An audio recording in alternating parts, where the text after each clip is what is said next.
การดามาพบน้องเพียงแต่ส่งสายตามาพบน้องเพียงแต่ส่งสายตาสาวเมืองปากทางงามบาตาแท้เคยฝันไว้อยากจะไปปากทางอยากจะมาอาบน้ำทาน้ำนองที่เหงื่อน้อยลองลอยสายคลองที่เหงื่อน้อยลองลอยสายคลองสองเฮาอ้ายน้องลองลอยเล่นเย็นสบายเย็นสบายทั้งอ้ายและน้องน้ำทาน้ำคลองลองลอยเล่นเย็นสบายยามสายยันตะวันคำคอยหนุ่มสาวลงลอยอาบน้ำคลองน้ำทางามเดสายน้ำสองสีน้ำคลองเย็นดีมีสีแดงงามตาน้ำทาใสไหลเย็นสะอาดโอ้ธรรมศาสตร์เมืองแม่น้ำสองสี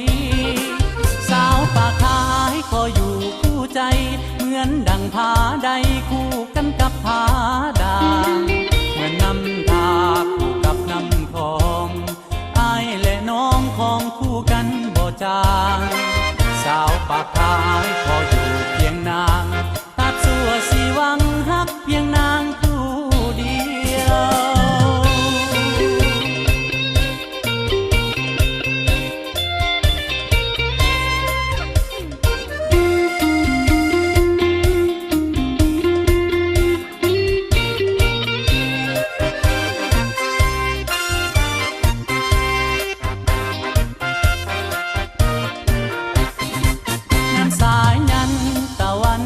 คอยหนุ่มสาวลงลอยอาบน้ำคลองน้ำทา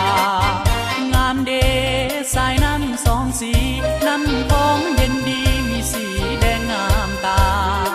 น้ำทาใสไหลเย็นสะอาดโอ้ธรรมศาสตร์เมืองแม่น้ำสองสีสาวปากขายขออยู่คู่ใจเหมือนดังผาใดคู่กันกับผาด่างเหมือนน้ำทาคู่กับน้ำคลองอ้ายและน้องของคู่กันบ่จางสาวปากขายขออยู่